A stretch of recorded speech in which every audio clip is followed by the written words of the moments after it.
ಖಾತೆ ಖ್ಯಾತೆಯ ಬೆನ್ನಲ್ಲೇ ದೆಹಲಿಯತ್ತ ಸಚಿವ ಕೃಷ್ಣ ಬೈರೇಗೌಡ ದೌಡಾಯಿಸಿದ್ದಾರೆ. ತಮ್ಮ ಬೆಂಬಲಿಗರೊಂದಿಗೆ ದೆಹಲಿಗೆ ತೆರಳಿದ್ದಾರೆ ಕೃಷ್ಣ ಬೈರೇಗೌಡರು. ಬಿಡಿಎ, ಬಿಎಂಆರ್ಡಿಎ ಜೊತೆಗೆ ಇದರ ಜೊತೆಗೇನೆ ಬೆಂಗಳೂರು ನಗರಾಭಿವೃದ್ಧಿ ಖಾತೆ ಬೇಕು ನನಗೆ ಅಂತ ಹೇಳಿ ಪಟ್ಟನ್ನು ಹಿಡಿದಿರುವಂಥದ್ದು ಕೃಷ್ಣ ಬೈರೇಗೌಡರು. ಸದ್ಯ ಅವರಿಗೆ ಬೆಂಗಳೂರು ನಗರಾಭಿವೃದ್ಧಿ ಖಾತೆಯನ್ನು ಕೊಡಲಾಗಿದೆ. ಆದರೆ ಇದರಲ್ಲಿ ಬಿಡಿಎ, ಬಿಎಂಆರ್ಡಿಎಯನ್ನು ಹೊರತುಪಡಿಸಿ ಕೊಟ್ಟಿರೋದ್ರಿಂದ ಅಸಮಾಧಾನಗೊಂಡಿದ್ದಾರೆ. ಅವುಗಳನ್ನು ಸೇರಿಸಿಯೇ ಬೆಂಗಳೂರು ನಗರಾಭಿವೃದ್ಧಿ ಖಾತೆಯನ್ನು ಕೊಡಬೇಕು ಅಂತ ಹೇಳಿ ಪಟ್ಟು ಹಿಡಿದಿದ್ದಾರೆ. ಈ ಪಟ್ಟಿನ ಜೊತೆಯಲ್ಲಿಯೇ ದೆಹಲಿಗೆ ಪ್ರಯಾಣವನ್ನು ಬೆಳೆಸಿದ್ದಾರೆ ಕೃಷ್ಣ ಬೈರೇಗೌಡ. ಶಾಸಕ ರಿಜ್ವಾನ್ ಅರ್ಷದ್, ಎಸ್ ಬೋಸರಾಜು ಅವರ ಪುತ್ರ ರವಿ ಇಬ್ಬರು ಕೂಡ ಕೃಷ್ಣ ಬೈರೇಗೌಡರಿಗೆ ಸಾಥನ್ನು ಕೊಟ್ಟಿರುವಂಥದ್ದು. ತಮಗೆ ಬೇಕಿರುವ ತಮಗೆ ಕೊಟ್ಟಿರುವ ಖಾತೆಯಲ್ಲಿ ಬಿಡಿಎ ಹಾಗೆ ಬಿಎಂಆರ್ಡಿಎಯನ್ನು ಏನು ಹೊರತುಪಡಿಸಿ ನೀಡಲಾಗಿದೆ ಅವುಗಳನ್ನು ಸೇರಿಸಿಯೇ ಕೊಡಬೇಕು ಅಂಥೇಳಿ ಪಟ್ಟು ಹಿಡಿದಿದ್ದಾರೆ ಕೃಷ್ಣ ಬೈರೇಗೌಡರು.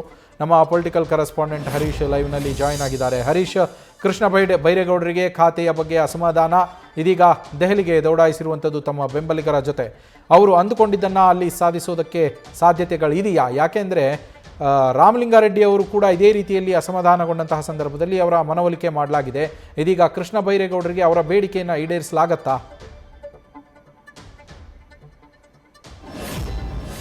ನವೀನ್, ಬಹಳ ಮುಖ್ಯವಾಗಿರುವಂಥದ್ದು ಒಂದು ಬೆಂಗಳೂರು ನಗರಾಭಿವೃದ್ಧಿ ಖಾತೆ ವಿಚಾರಕ್ಕೆ ಸಂಬಂಧಪಟ್ಟಂಗೆ ಖಾತೆ ಇನ್ನೂ ಕೂಡ ಬಗೆಹರಿಯುವಂತ ಲಕ್ಷಣಗಳು ಕಾಣಿಸ್ತಾ ಇಲ್ಲ. ಈಗಾಗಲೇ ಕೂಡ ಬೆಂಗಳೂರು ನಗರಾಭಿವೃದ್ಧಿ ಖಾತೆಗಾಗಿ ಕೂಡ ರಾಮಲಿಂಗಾರೆಡ್ಡಿ ಅವರು ಬಿಗಿಪಟ್ಟ ನೀಡಿದರು. ಆದರೆ ಅಂತಿಮವಾಗಿ ಅವರಿಗೆ ಜಲಸಂಪನ್ಮೂಲ ಖಾತೆಯನ್ನು ಕೂಡ ಹಂಚಿಕೆ ಮಾಡಲಾಗಿದೆ. ಸೊ ಆದರೆ ಎಲ್ಲೊಂದು ಕಡೆ ಕಂದಾಯ ಇಲಾಖೆ ಬದಲಿಗೆ ಬೆಂಗಳೂರು ನಗರಾಭಿವೃದ್ಧಿ ಇಲಾಖೆಯನ್ನು ಪಡೆದಿರುವಂತಹ ಕೃಷ್ಣ ಬೈರೇಗೌಡರು ಈಗ ತಮ್ಮ ಅಸಮಾಧಾನವನ್ನು ಬಹಿರಂಗವಾಗಿಯೂ ಕೂಡ ವ್ಯಕ್ತಪಡಿಸಿದ್ದಾರೆ. ಸೊ ಬೆಂಗಳೂರು ನಗರಾಭಿವೃದ್ಧಿ ಖಾತೆಯಲ್ಲಿ ಬಿಡಿಎ ಮತ್ತೆ ಬಿಎಂಆರ್ಡಿಎ ಪಕ್ಕಕ್ಕಿಟ್ಟು ಖಾತೆ ಹಂಚಿಕೆ ಮಾಡಿರುವಂತಹ ವಿಚಾರಕ್ಕೆ ಸಂಬಂಧಪಟ್ಟಂಗೆ ತೀವ್ರ ಅಸಮಾಧಾನವನ್ನು ಬಹಿರಂಗವಾಗಿ ವ್ಯಕ್ತಪಡಿಸಿರುವಂತಹ ಕೃಷ್ಣ ಬೈರೇಗೌಡರು ನೇರವಾಗಿ ದೆಹಲಿಯತ್ತ ಪ್ರಯಾಣವನ್ನು ಬೆಳೆಸಿದ್ದಾರೆ. ಸೊ ರಿಜ್ವಾನ್ ಅರ್ಷದ್ ಮತ್ತೆ ಬೋಸರಾಜ್ ಅವರ ಮಗ ರವಿ ಬೋಸರಾಜ್ ಅವರ ಜೊತೆ ದೆಹಲಿಗೆ ಪ್ರಯಾಣ ಬೆಳೆಸಿದ್ದಾರೆ. ಅಲ್ಲಿ ಎಐಸಿಸಿ ನಾಯಕರನ್ನ ಭೇಟಿ ಮಾಡಿ ತಮ್ಮ ಅಸಮಾಧಾನವನ್ನು ಅವ್ರ ಮುಂದೆ ವ್ಯಕ್ತಪಡಿಸುವಂತಹ ನಿಟ್ಟಿನಲ್ಲಿ ಕೂಡ ದೆಹಲಿಯತ್ತ ಪ್ರಯಾಣವನ್ನು ಬೆಳೆಸಿದ್ದಾರೆ. ಸೊ ಈಗಾಗಲೇ ದೆಹಲಿಯಲ್ಲಿ ವಾಸ್ತವ್ಯವನ್ನು ಹೂಡಿರುವತಕ್ಕಂಥ ಕೃಷ್ಣ ಬೈರೇಗೌಡ ಅವರು ನೇರವಾಗಿ ಅಲ್ಲಿ ಎಐಸಿಸಿ ನಾಯಕರ ಮುಂದೆ ತಮ್ಮ ಅಸಮಾಧಾನವನ್ನು ವ್ಯಕ್ತಪಡಿಸಿದ್ದಾರೆ ಅನ್ನುವಂಥ ಮಾಹಿತಿ ಲಭ್ಯ ಆಗ್ತಿದೆ. ಸೊ ನಿನ್ನೆ ರಾತ್ರಿಯೇ ಕೂಡ ಅವರು ದೆಹಲಿಗೆ ಭೇಟಿ ಕೊಟ್ಟಿದ್ದಾರೆ. ಅಲ್ಲಿ ಎಐಸಿಸಿ ನಾಯಕರನ್ನ ಈಗಾಗಲೇ ಭೇಟಿ ಮಾಡಿ ತಮ್ಮ ಅಸಮಾಧಾನವನ್ನು ಕೂಡ ವ್ಯಕ್ತಪಡಿಸಿದ್ದಾರೆ ಅಂತ ಹೇಳಲಾಗ್ತಿದೆ.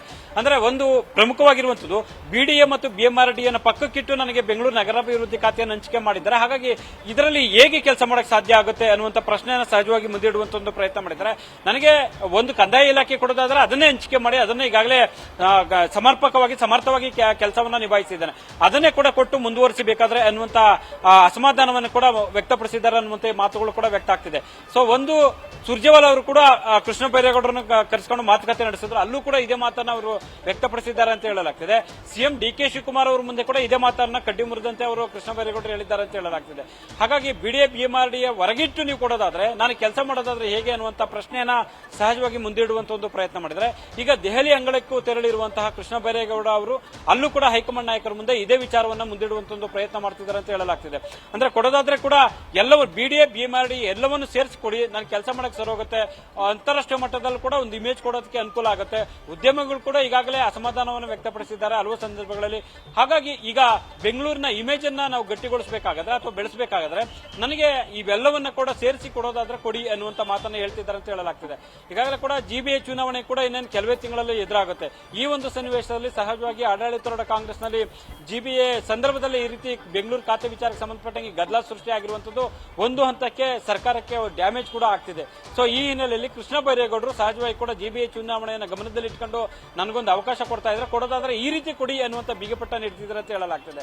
ಹಾಗಾಗಿ ಈಗ ಹೈಕಮಾಂಡ್ ನಾಯಕರ ಮುಂದೆ ಹೋಗಿರುವಂತಹ ಕಾರಣಕ್ಕಾಗಿ ಯಾವ ತೀರ್ಮಾನವನ್ನು ಕೈಗೊಳ್ಳುತ್ತೆ ಹೈಕಮಾಂಡ್ ನಾಯಕರು ಅನ್ನುವಂಥದ್ದು ಸಾಕಷ್ಟು ಕುತೂಹಲ ಕೆಡೆ ಮಾಡಿಕೊಟ್ಟಿದೆ. ಮಗದೊಂದು ಕಡೆ ಸಿಎಂ ಡಿಕೆ ಶಿವಕುಮಾರ್ ಅವರು ನಾಳೆ ದೆಹಲಿ ಪ್ರಯಾಣವನ್ನು ಬೆಳೆಸ್ತಾ ಇದ್ದಾರೆ. ಈ ಖಾತೆ ವಿಚಾರಕ್ಕೆ ಸಂಬಂಧಪಟ್ಟಂಗೆ ಯಾವ ರೀತಿ ಚರ್ಚೆ ನಡೆಸ್ತಾರೆ, ಹೈಕಮಾಂಡ್ ನಾಯಕರು ಯಾವ ಡೈರೆಕ್ಷನ್ ಕೊಡ್ತಾರೆ ಸಿಎಂಗೆ ಅನ್ನುವಂಥದ್ದು ಸಾಕಷ್ಟು ಕುತೂಹಲ ಕೆಡೆ ಮಾಡಿಕೊಟ್ಟಿದೆ. Naveen, thank you Harish. News first ನಿರ್ಭೀತಿಯಿಂದ ನಿಮ್ಮ ಪರವಾಗಿ.